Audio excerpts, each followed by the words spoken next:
로마서 7장 1절부터 25절까지 본문 말씀을 통해 영의 새로운 것으로 섬길 것이요, 영의 새로운 것으로 섬길 것이요 라고 하는 말씀의 제목으로 하나님 말씀 증거하겠습니다. 오늘 본문에서는 영의 새로운 것에 관한 이야기를 하고 있습니다. 6절에 나와 있는데요, 6절 말씀 먼저 보겠습니다. 6절 우리 함께 읽을까요? 시작. 이제는 우리가 얽매였던 것에 대하여 죽었으므로 율법에서 벗어났으니 이러므로 우리가 영의 새로운 것으로 섬길 것이요 율법 조문의 묵은 것으로 아니할지니라. 이렇게 증거하고 있습니다. 영의 새로운 것으로 하라, 이런 말이 되겠죠? 그러면 먼저 우리가 이제 구절들을 한번 찾아서 살펴보도록 하겠습니다. 새로운 것, 여기서 말하는 새로운 것은 무엇을 가리키는 말일까요? 성경에서 새롭다 또는 새로운 것이다 라고 말할 때 그것은 항상 무엇을 가리키냐면 하나님의 것을 가리킬 때 성경은 새롭다 라고 말합니다. 전도서 1장 9절 말씀에 보면 해 아래 새 것이 없다 이렇게 증거하고 있습니다. 땅에 있는 것, 이 땅에 있는 모든 것들은 다 새 것이 아니라는 것이죠. 그러면 이 땅에 있는 것이 아닌 것, 다시 말해 위에 있는 것, 하늘에 있는 것, 하나님의 것이 오직 성경에서 말하는 새로운 것이다 이렇게 설명하고 있습니다. 우리가 이제 새롭다라는 개념을 볼 때 이걸 new, 새롭게 나타나는 것으로 이제 이해하고 있었는데요. 우리가 이제 개념을 좀 바꿔서 새로운 것, 그러면 항상 어떤 걸 생각해야 되냐면 하나님의 것이, 하늘의 것이, 위의 것이 새로운 것이다. 우리가 그 말씀을 이해해야 할 것입니다. 자, 이처럼 하늘에서 내려온 새로운 것 또는 하나님께서 우리에게 부어주시는 하나님의 것을 뭐라고 말하냐면 성경은 그것을 가리켜서 영이라고 부릅니다.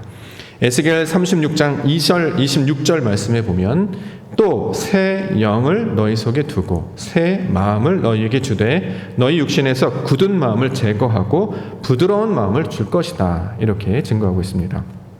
성경은 영을 가리켜서 새로운 것이다 이렇게 말합니다. 왜죠? 새로운 것이 뭐예요? 하나님의 것이라는 거예요. 그 개념들을 정확하게 이해를 하시면 이제 구절들을 이해하실 수 있을 것입니다. 자, 영은 하나님의 것, 새로운 것인데 이것은 하나님의 것이기 때문에 영이라고 말하고 영을 가리켜서 성경은 새롭다라는 표현을 통해 우리 가운데 설명을 하고 있는 것입니다. 자, 그러면 영의 새로운 것으로 섬기라라고 주시는 말씀의 의미는 무엇이냐면 위의 것을 찾으라, 하나님의 것을 찾아라, 하나님의 뜻과 의도를 찾으라. 예수님의 표현에 빌어서 우리가 설명하냐면 먼저 그의 나라와 의를 구하라 라는 말씀의 뜻으로 우리가 이것을 받을 수 있습니다. 사도 바울은 이 내용에 대해서 골로새서 3장 1절부터 2절까지 이렇게 기록하고 있는데요.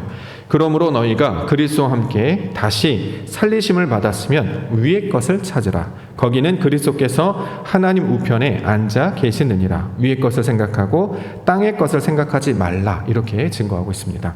자, 이것을 새로운 것, 영의 새로운 것이다 라는 뜻으로 설명하고 있다는 거죠. 자, 본문에 보니까 영의 새로운 것, 영은 새로운 것이고 하나님의 것이라는 거예요. 자, 이것과 이제 반대되는 개념을 하나 더 설명하고 있습니다. 그게 뭐냐면 묵은 것에 관하여서 설명하고 있죠.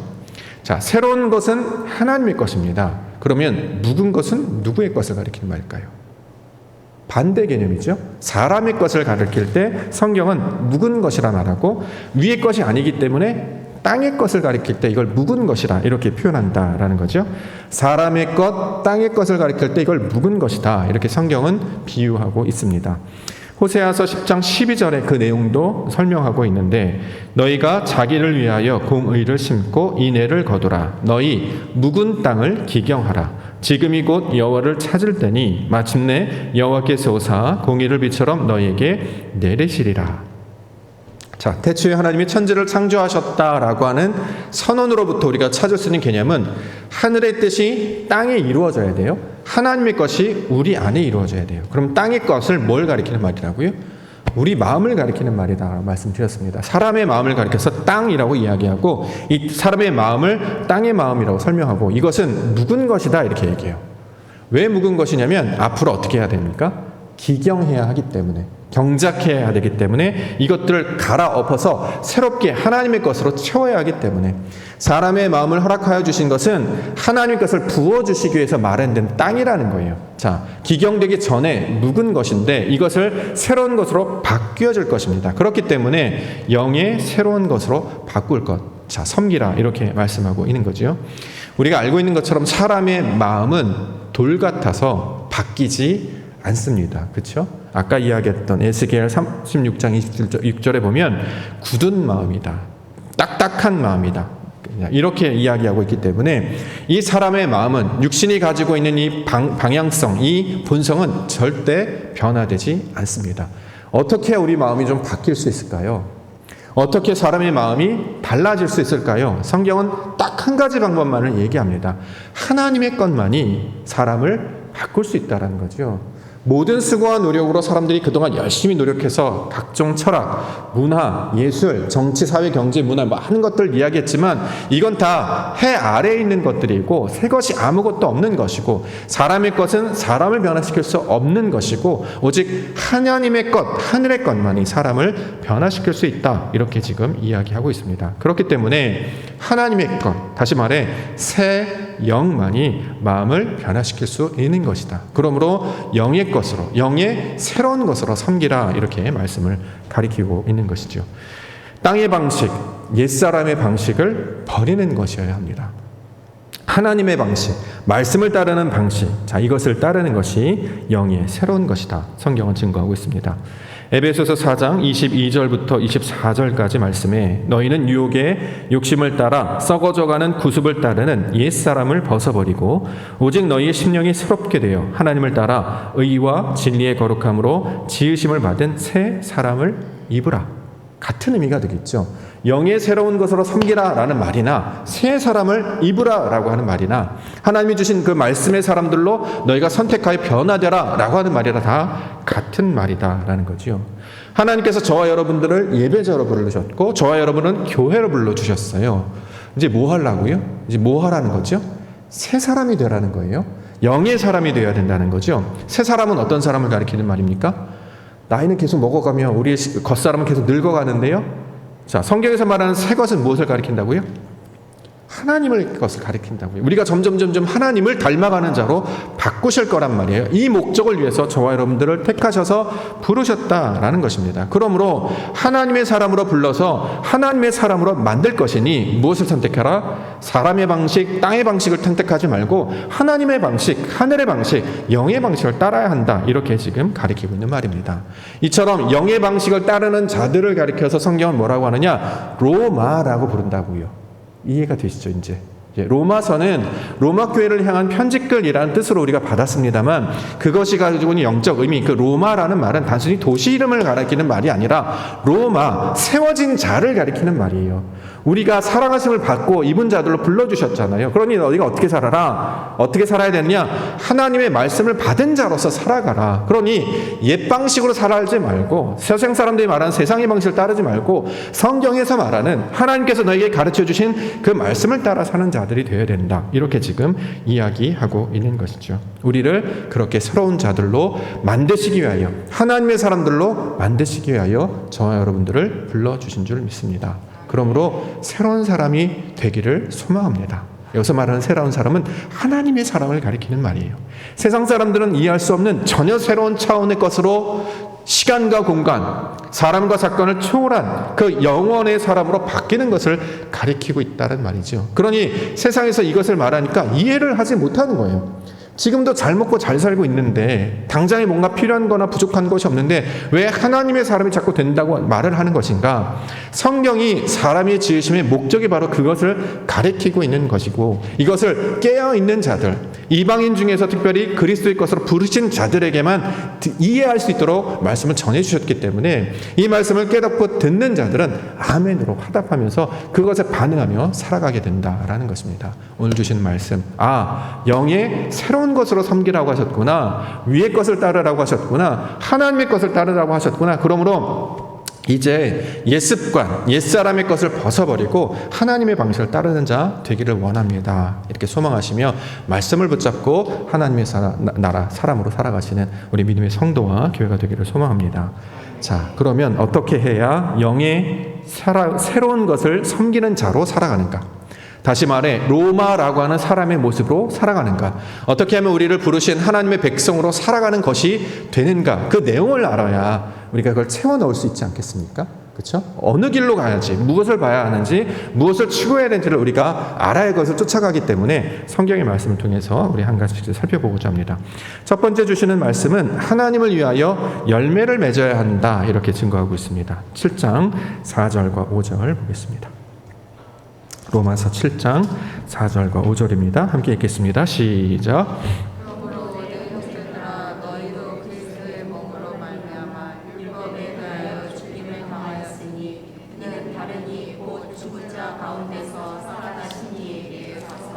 우리가 하나님을 위하여 열매를 맺게 하려 함이라. 우리가 육신에 있을 때에는 율법으로 말미암는 죄의 종욕이 우리 지체 중에 역사하여 우리로 사망을 위하여 열매를 맺게 하였다 이렇게 증거합니다. 자, 우리를 영의 새로운 것을 섬기는 자로 부르셨어요. 로마로 부르셨어요. 하나님의 거룩한 성도로 부르셨어요. 그러니까 너네는 어떻게 살아라? 하나님을 위하여 열매를 맺어야 된다 이렇게 얘기한다는 거죠.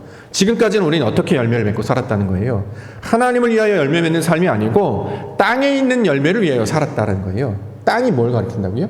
사람을 가리킨다고요. 내 욕심, 내 욕망을 이루려고 신앙생활을 해오며 살았다라는 것입니다. 근데 지금까지 그렇게 살았다면 그렇게 살지 않고 원래 목적대로, 이게 이제 하나님의 의가 되겠죠. 하나님께서 원래 우리를 지으신 방법, 방향, 방식이기 때문에 원래 지으신 목적대로 사는 것, 자, 하나님의 뜻대로 하나님을 위하여 열매 맺는 것으로 우리를 불러주셨으니까 이제 어떻게 살아야 되느냐, 무엇을 살아야 되느냐, 무엇을 우리가 추구해야 되는지를 몰랐다면 이제 알았으니까 하나님을 위하여 열매 맺는 자로 살아야 할 것을 가리키고 있는 말입니다. 자, 그러면 하나님을 위하여 열매를 맺는다라고 했는데 어떻게 한다는 것일까요? 하나님을 위해서 열매를 맺는 게 무슨 뜻입니까? 이게 이제 창세기 1장 1절 첫 번째 단어 베레시트가 이제 이 뜻인데, 하나님의 뜻이 우리 안에 이루어지는 것. 하나님의 뜻이 뭐죠? 우리가 어떤 사람이 되는 것? 하나님의 나라 사람이 되는 거예요. 예수 그리스도를 닮는 거예요. 하나님의 백성이 되는 것이단 말이에요. 이게 하나님의 뜻이라는 거예요.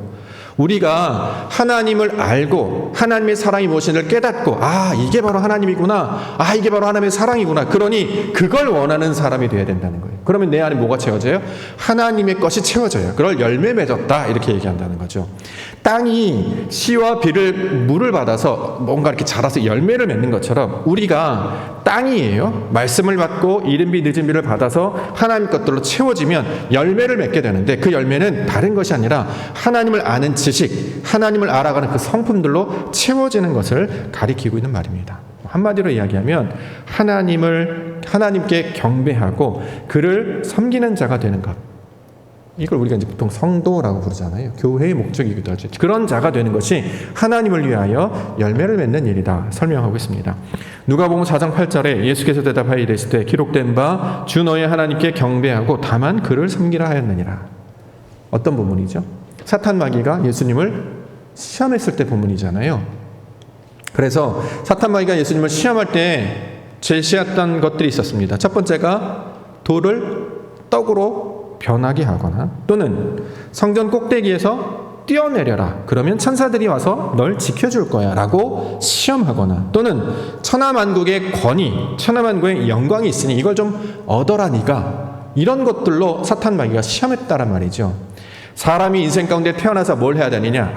돌이 떡으로 변해, 광야에 길을 내, 세상에 멋진 일을 해, 또는 성전 꼭대기에서 뛰어내려 사람들이 보면 각광하고 열광하고 와 멋있다, 멋진 사람이네, 이렇게 이야기한다던가, 아니면 세상에서 말하는 권력, 부, 명예 이런 것들을 얻어서 좀 큰 사람이 돼, 이런 것들이 세상의 것들이었는데 이런 것들을 추구하는 것들로 우리가 지금까지 살아왔단 말이죠.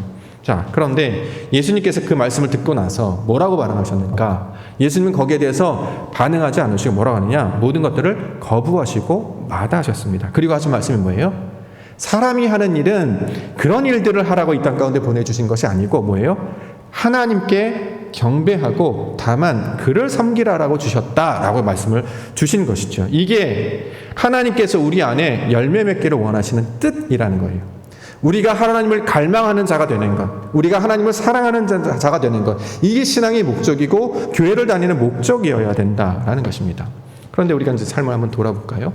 우리가 교회를 왜 다닙니까? 우리는 신앙생활을 왜 하죠? 이 명절 기간에 왜 굳이 교회라는 곳에 찾아와서 시간을 내어서 구별하여 나의 마음과 몸을 드릴까요? 물질을 드리고 육신을 드리고 모든 걸 내어 맡깁니다. 왜 이렇게 하는 것일까요? 이게 하나님의 뜻하신 바가 있는 것을 따라가는 자들로 주신 것이잖아요. 그렇죠? 대부분은 우리는 어떻게 살아가냐면 본능을 따라가거나 아니면 우리가 원하는 욕망들을 따라가는 자들로 지금까지 살았습니다. 욕망을 따라가요. 뭐 하고 싶은 일을 이루거나 갖고 싶은 걸 갖거나 뭔가 이렇게 좀 되려고 하는 것이죠. 이 대표적인 증거를 성경에서는 도시를 건설하거나 바벨탑을 쌓는 걸로 예를 보여주기도 했습니다. 사람들이 모이면 뭐 하느냐? 자기들만의 성을 쌓는 거예요. 자기들만의 탑을 쌓죠. 자기들만의 회를 만들고 자기들만의 이름을 내서 뭔가 세상에 그럴듯한 것을 보여주려고 해요. 왜 이런 일을 하냐? 있어 보이려고요.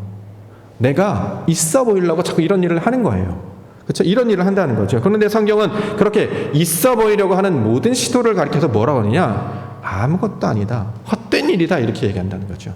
네가 있어 보이려고 지식을 간구하든 물질을 간구하든 세상 일을 간구하든 그건 다 뭐 바람을 잡는 것과 똑같아서 다 헛된 일이기 때문에 다 사라져 버리게 된다. 모래 위에 집을 짓는 것과 똑같아서 선 줄로 알았으나 지킨 것으로 알았으나 바람이 불거나 태풍이 불거나 홍수가 나면 다 떠내려가 버린다는 거죠.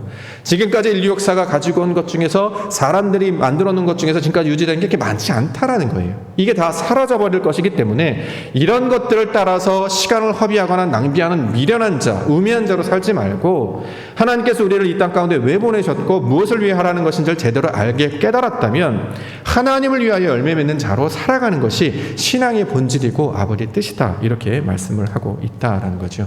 그 목적이 무엇이라고요? 하나님을 아는 것, 하나님을 사랑하는 것, 이게 우리 안에 열매로 맺어 있어야 된다라는 거예요. 한번 질문해 볼까요? 다시 한번 우리 스스로한테 한번 물어봅시다. 우리는 하나님을 사랑하고 있습니까? 하나님을 사랑하신다는 분들이 그렇게 하는 건가? 맞는 건가요? 하나님을 사랑하는 자는 어떻게 될까요? 하나님을 사랑하기 때문에 나도 그 사랑을 받은 자로 하나님처럼 해야 되는 거잖아요. 사랑받은 자이기 때문에, 사랑을 받아본 자이기 때문에 사랑받은 자로서 대응하고 사랑받은 자로서 반응해야 되는 건 아니겠습니까? 근데 삶의 모습을 보면 실제로 그렇게 하는 경우가 거의 손에 꼽거나 거의 없다라는 것입니다.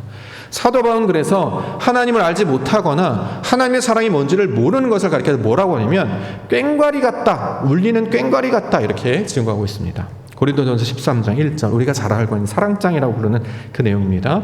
내가 사람의 방언과 천사의 말을 할지라도 사랑이 없으면 소리나는 구리와 울리는 꽹과리가 되고 내가 예언하는 능력이 있어 모든 비밀과 모든 지식을 알고 또 산을 옮길 만한 모든 믿음이 있을지라도 사랑이 없으면 내가 아무것도 아니요 내가 내게 있는 모든 것으로 구제하고 내 몸을 불사르게 내줄지라도 사랑이 없으면 내게 아무 유익이 없느니라. 능력이 있대요. 사람의 방언도 하지요. 천사의 말도 하지요. 말도 잘해요. 언어도 탁월해요. 지식도 많습니다. 능력도 있어요. 지식도 있고 비밀도 말해요. 믿음까지 있다는 거죠. 근데 뭐가 없으면? 사랑이 없으면 아무것도 아니다. 유익이 없다 이렇게 얘기해요. 여기서 말하는 사랑은 뭘 가리키고 있는 말입니까? 하나님께서 내게 가르쳐 주신 그 사랑을 가리키고 있는 말이에요. 남녀 간의 사랑을 가리키고 있는 말이 아닙니다. 남녀 간에 하는 사랑은 사랑이라고 착각하는 것일 뿐이지 실제 사랑이 아니죠. 좋아하는 감정일 뿐이고 태도일 뿐이지 성경에서 말하는 그 본질, 하나님의 어떠하신 하나님의 성품이 그대로 내게 와서 내가 하나님과 똑같은 마음이 되었기 때문에 하나님의 얼굴을 본 것과 같이 하는 것, 이것을 사랑이라고 말합니다. 그런데 우리는 그 사랑으로 다른 사람을 대하거나 사랑으로 다른 일을 감당하느냐? 그렇지 않고 있다는 거죠.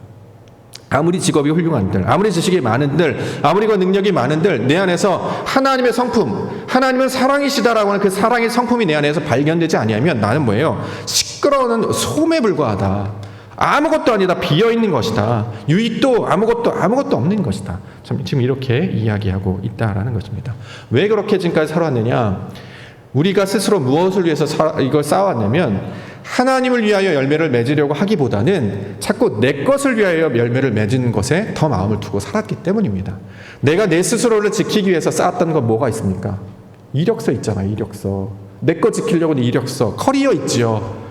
있어 보이려고 하는 거 아닙니까? 솔직히. 무시 안 당하려고? 나 무시하지 마. 나 그렇게 무시당할 정도 사는 거 아니야. 그래서 어떻게 열심히 공부도 하고요. 열심히 수고도 하고 노력도 합니다. 그래서 막 쌓아가요. 무시하지 말라는 거죠. 다 있어 보여. 근데 알고 보니까 성경은 딱 보여서 그렇게 쌓는 건 아무것도 아니래요. 왜요?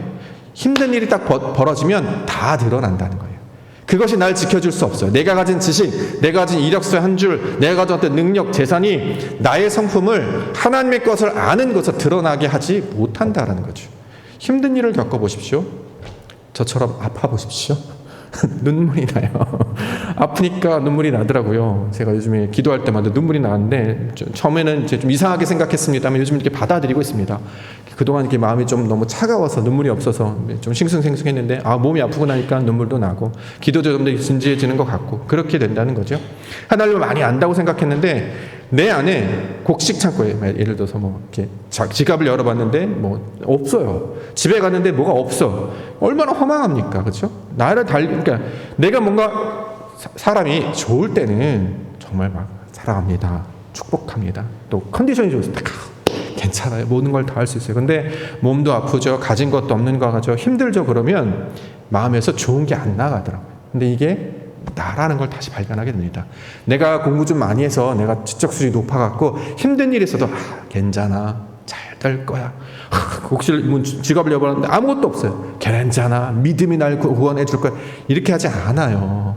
근심하고 염려하고 원망하고 하나님 어떻게 하면 좋습니까? 이렇게 된다라는 거죠.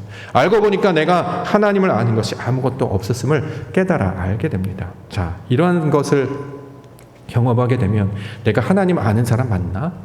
내가 하나님의 사랑이 뭔지를 지금 사랑받는 자가 맞나?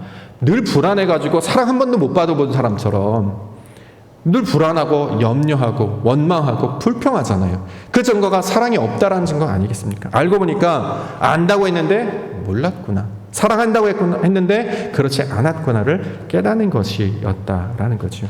자, 그러면 하나님의 사랑을 우리 가운데 어떻게 가르쳐 주시고 나타내셨는가? 우리는 하나님을 어떻게 사랑할 수 있고 어떻게 그 사랑을 감당할 수 있을까요? 그래서 주신 것이 무엇이냐면 오늘 본문에 말하는 율법이 바로 그 방식입니다.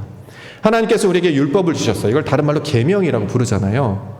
그렇죠? 율법, 말씀이라고 하기도 하고 계명이라고 부르기도 합니다. 명칭은 조금씩 다릅니다만 같은 의도예요. 이걸 주신 이유가 있어요.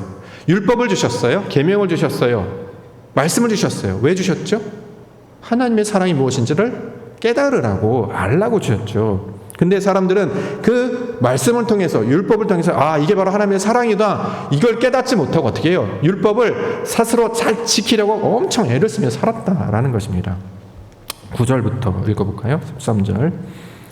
로마서 7장 9절부터 13절. 전에 율법을 깨닫지 못했을 때에는 내가 살았더니 계명이 이름에 죄는 살아나고 나는 죽었도다. 생명에 이르게 할 그 계명이 내게 대하여 도리어 사망에 이르게 하는 것이 되었도다. 죄가 기회를 타서 계명으로 말미암아 나를 속이고 그것으로 나를 죽였는지라. 이러보건대 율법은 거룩하고 계명도 거룩하고 의로면 선하도다. 그런즉 선한 것이 내게 사망이 되었느냐? 그럴 수 없느니라. 오직 죄가 죄로 드러나기 위하여 선한 그것으로 말미암아 나를 죽게 만들었으니 이는 계명으로 말미암아 죄로 심히 되되게 하려 함이라. 내용이 되게 어렵습니다. 이제 이해하려면 뭔 말이야 이게 이런 뜻인데 이게 무슨 뜻이냐면 율법과 계명은 하나님께서 자신이 어떤 분인지를 나타내는 거예요. 그럼 율법을 통해서 뭘 깨달아야 되냐면 이게 바로 하나님의 뜻이구나를 알면 되는데 사람들은 이게 하나님의 뜻이구나를 알기보다 어떻게 하려고 했냐면 열심히 지키려고 했어요. 율법을 사랑하래? 그러면 어떻게 해요? 열심히 사랑하려고 해서 사랑합니다, 축복합니다, 헌신하고 봉사하고 애쓰고 뭐 이런 방식으로 했다라는 거죠. 율법을 하나님의 뜻으로 받아서 약속의 증거로 받는 것이 아니라 내가 있어 보이려고 하는 다른 것으로 지키려고 했다라는 거예요. 이게 이제 사람들에게 나타난 죄라고 말하는 그 내용입니다. 성경에서 이 예를 보여주는 대표적인 예가 부자 관원에 관한 스토리를 전한 적이 있습니다. 누가복음 18장에 보면 어떤 관원이 있는데 되게 부자예요. 예수님께 나와서 물어봅니다. 어떻게 하여야 영생을 얻겠습니까? 그랬더니 계명을 지키라 이렇게 얘기해요. 그랬더니 그 부자청이 뭐라고 합니까? 나는 계명 다 지켰는데요. 율법 가르쳐 주신 것 다 지켰어요. 10계명 거짓말도 하지 않았고요. 간음도 하지 않았고요. 살인도 하지 않았습니다. 나는 다 지켰습니다. 이렇게 얘기했다는 거죠. 그런데 예수님이 뭐라고 합니까? 됐대요?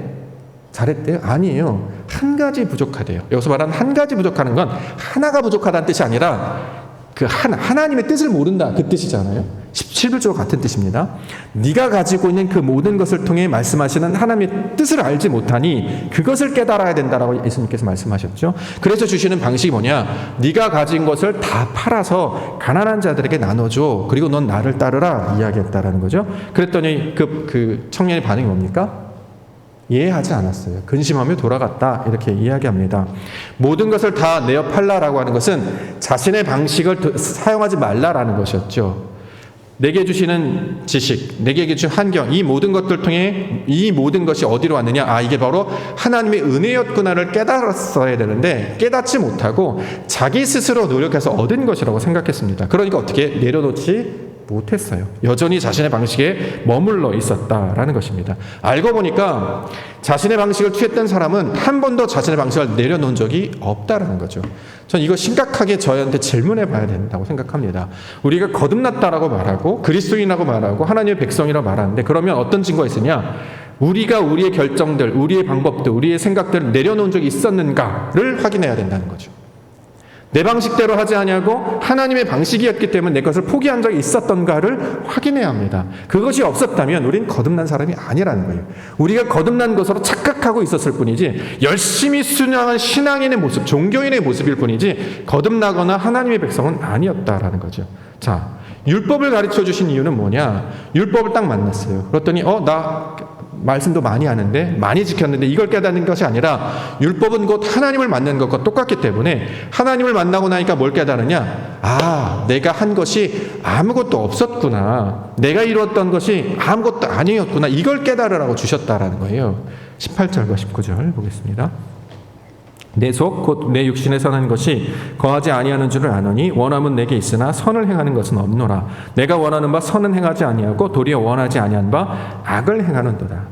우리 속으로는 하나님의 것을 따라야 한다고 말은 해요. 그래서 생각은 하지요. 그런데 상황이 닥치면 뭐라고 합니까? 꼭 무슨 일이 벌어져요? 가스불을 안 잠그고 나온 것 같단 말이죠. 꼭 누가 아픈 것 같기도 하고요. 꼭 무슨 큰일이 생긴 것 같아요. 하나님의 것을 선택하려고 하면 육신의 것들이 막 차올라가지고 이게 갈등하게 만듭니다. 하나님의 것에 내가 전심으로 하겠습니다라고 결정을 했음에도 불구하고 만약에 다른 이유가 생기잖아요. 그렇죠? 9가지 것이 하나님의 것이고 1가지 것이 내 것이 생기잖아요. 우린 어떤 걸 따릅니까? 하나님의 것을 따릅니까? 사람의 것을 따릅니까? 우린 다 사람의 것을 따라왔어요. 내 것을 따라왔어요. 9가지가 하나님의 것인데 내 생각은 이것도 하나 있는데 그러면 절대 사람은 하나님의 것을 따르지 않고 자기네 성질과 것만을 계속해서 붙잡고 옛사람의 모습, 육신의 모습처럼 그렇게 살아가더라. 그러니 나는 마음으로는 하나님을 사랑한다고 말하면서 실제로 삶으로 보여주는 행동은 그 결과는 나아가지 아니하더라. 그래서 원함은 내게 있으나 선을 행하는 것은 없다. 선을 행한다라는 건 착한 일이 아니라 하나님의 뜻을 이루는 것이잖아요. 그렇죠? 하나님의 뜻이 뭡니까? 그리스도대로 살아가는 거잖아요. 내 것을 포기하고 하나님의 것을 붙잡는 것. 그래서 아버지께서 원하는 바를 그걸 하지 아니었고 악을 행한대요. 성경에서 말하는 악을 행하는 게 뭐죠? 뭘 악을 행한다고 합니까? 나쁜 짓 하는 거예요? 아니에요. 내 주장을 하는 걸 악을 행한다고 해요. 성경은 이걸 악이라고 얘기해요. 예수님은 자신의 뜻을 주장한 적이 없었잖아요. 하나님의 것만 하셨던 분. 그러니까 성경에서 말하는 악을 행하는 건 사탄적인 그 방식은 뭐냐면 하나님의 뜻은 알지만 그래도 내 것을 하려고 하는 걸 이걸 악을 행한다라고 한다는 거죠. 율법이 우리 가운데, 계명이 우리 가운데 찾아오는 것은 이것을 우리에게 깨달아서 나는 알고 보니까 확인을 해보니까 하나님의 뜻대로 한 적이 없었네. 이걸 깨달으라는 거예요. 이게 하나님의 뜻을 아는 것, 하나님의 열매를 우리에게 맺혀주신 하나님의 사랑의 방식이라는 겁니다. 우리는 우리 것들이 채워지는 것을 통해 사랑의 개념을 이해하려고 하는데 하나님은 그렇게 하지 않아요. 우리가 아무것도 아님을 깨달아 알게 하세요. 우리를 무너뜨리시고요. 우리를 가난하게 하시고요. 우리를 포기하게 하시고 우리를 부인하게 만드십니다. 이게 하나님의 사랑의 방식이에요. 그래야 어떻게 합니까? 하나님께 경배하고 다만 그를 섬기는 자가 되기 때문에 내 것이 조금이라도 남아있으면 절대 하나님을 그걸 찾지 않기 때문에 기어코 아니라고 그렇게 얘기를 했었어도 마지막에 자기 생각 그 하나를 붙잡고 또 자기 방식대로 하지 않습니까? 그러니까 또 무너지고 또 깨지고 또 옛날로 돌아간다는 거죠. 광야에서 벗어나지 못하고 40년 동안 헤매다가 결국 끝나는 인생이 되어질 수밖에 없다라는 거 아니겠습니까? 가나안으로 넘어오도록 요단강을 넘어가야 되는데 넘어가지 않는다는 거예요. 절대 사람의 상태는 변화를 원하지 않는다는 거죠. 계속 살게 하신다는 거예요. 근데 하나님은 우리를 그렇게 내버려 두지 않으셨어요. 우리를 계속 말씀으로, 율법이 뭐냐면 세상도 율법입니다. 지금 우리가 펼쳐진 살아가는 이 세상도 율법이에요. 율법을 만나서 세상에 어떤 어려움이나 고난이나 갈등이나 환난을 당하시잖아요. 이게 왜 나한테 이런 일이 벌어져? 내가 죄가 많았어요? 난 재수가 없었어요? 아니면 뭐가 잘못돼서요? 아니에요. 하나님 안의 방식이 이런 방식이에요. 그래서 이걸 만나면 이것을 통해 나는 내 능력으로는 이걸 해결할 수 없구나를 깨달아 알게 하신다는 거예요. 이게 하나님의 사랑의 방식임을 알아야 합니다. 그래서 결론은 어떻게 나가느냐? 오호라 나는 곤고한 사람이구나, 이렇게 지금 고백하게 만드신다는 거죠. 21절부터 그러므로 내가 한 법을 깨달았느니 곧 선을 행하기 원하는 나에게 악이 함께 있는 것이로다. 내 속사람으로는 하나님의 법을 즐거워하되 내 지체 속에서 한 다른 법이 내 마음의 법과 싸워 내 지체 속에 있는 죄의 법으로 나를 사로잡는 것을 보는도다. 오호라 나는 곤고한 사람이로다. 이 사망의 몸에서 누가 나를 건져내랴. 이걸 깨달아 아는 것이 하나님의 사랑의 방식이라는 거예요. 나는 아무것도 아니구나, 나는 내 능력으로 할 수 있는 것이 아무것도 없구나를 깨달아야 이게 하나님의 은혜라는 거죠. 그래야 어떻게 합니까? 내 것을 포기하고 하나님의 것을 선택하는 자가 된다라는 거예요. 이걸 영의 새로운 것으로 섬기다의 뜻입니다. 이게 이제 우리가 지난주에 새벽 예배 때 주셨던 말씀, 이스라엘의 뜻이기도 했죠. 야곱이 야복강가에서 어떤 사람과 씨름합니다. 그래서 그와 싸워서 이겼다고 해서 그의 이름을 이스라엘이라는 새 이름을 받았어요. 근데 그 내용을 살펴보니까 하나님과 및 사람들과 겨루어 싸웠더라. 이게 무슨 뜻이라고요? 하나님의 것과 사람의 것이 있었는데 그게 뭘 선택했습니까? 사람의 것이 아니라 하나님의 것을 선택했더라. 그러니 그를 이스라엘이라고 부르겠다라고 주신 말씀이었잖아요. 이걸 영으로 새로운 것으로 섬기다가 주신 말씀이 되었다라는 거죠. 자, 우리가 육신을 살아갈 때 이 세상의 것들을 자꾸 부딪히게 하시는 것은 내가 낮아지게 하고 내가 깨어지게 하고 나를 부서지게 하는 소재의 과정으로 우리를 불러주셨어요. 그래야 어떻게 되냐? 나중에 하나님께 경배하고 그를 섬기는 자가 되기 때문에. 자기 방식으로 이게 풀립니까? 절대 안 되죠. 사람이 아무리 지식이 많다 하더라도 지식으로 사람을 변할 수 없고 경험으로 사람이 변화되지 않고 어떤 세상의 방식으로 절대 변하지 않고 하나님만이 나를 유일하게 변화시키실 수 있는 유일한 분이시구나, 이것들을 알게 하시기 때문입니다. 그러므로 오호라 나는 곤고한 사람이구나 나를 고백할 수 있게 된다면 이게 하나님께서 날 사랑하신 증거로 삼으셔도 좋습니다. 삶 가운데 이게 나타나지 않는다면 걱정하셔야 돼요. 왜냐하면 신앙은 위로 올라가는 것, 물론 하나님께서 우리를 낮추시는 거 아니겠습니까? 그러면 삶의 모든 정황과 삶을 통해서 자기가 자꾸 부족하다는 걸 깨달아야죠. 점점 자기가 낮아야죠. 더 가난해지고 더 부서지고 더 깨어지는 것. 그래서 세상 가운데 환난이나 역경이나 고난을 당해서 내가 깨어지는 것을 불안해하거나 두려워할 필요가 없다라는 거예요. 몸이 아파요. 다리를 걷기가 힘이 들어요. 그러니까 별의별 생각이 다 들어요. 제가 목사인데 다리가 아파서 걸어 올라갈 때 건강의 소중함도 느끼는데요. 저 불을 켜려고 계단 하나를 이거를 시간 지금은 조금 괜찮아요. 처음에 아팠을 때 한 3, 4일은 저 본당의 새벽 때 이제 불을 켜야 되지 않겠습니까? 앞으로 마당에 나가서 가림대 이렇게 치워야 되는데 저기까지 나가는데 시간이 꽤 걸리고요. 몇 번을 아파서 가는데 이게 보통 일이 아닌 거예요. 건강이 이렇게 소중한 것이구나 깨달았는데 또 하나 깨닫는 것은 뭐냐면 이걸 왜 나밖에 할 사람이 없을까? 이거 얼마나 서럽든지요. 하나님 도와줄 사람 좀 없을까? 누가 좀 가서 불 한번 켜주면 너무 좋을 텐데 쩔뚝쩔뚝 아파가지고 앉아있다가 시간은 다 되었고 올라가서 켜고 별별 생각이 다 드는 거예요.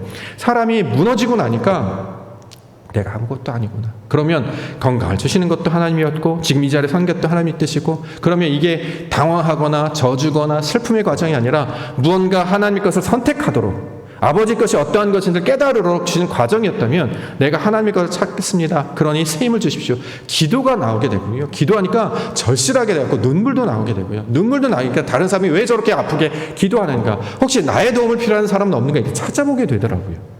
그래서 지금까지 가지고 있던 것을 자꾸 뒤집어 엎는, 내가 지금까지 쌓아왔다는 걸 자꾸 이렇게 거꾸로 하는 이런 생각을 자꾸 갖게 되니까 점점 이게 바로 하나님의 뜻이었구나를 발견하는 자로 바뀌게 되어지더란 말입니다.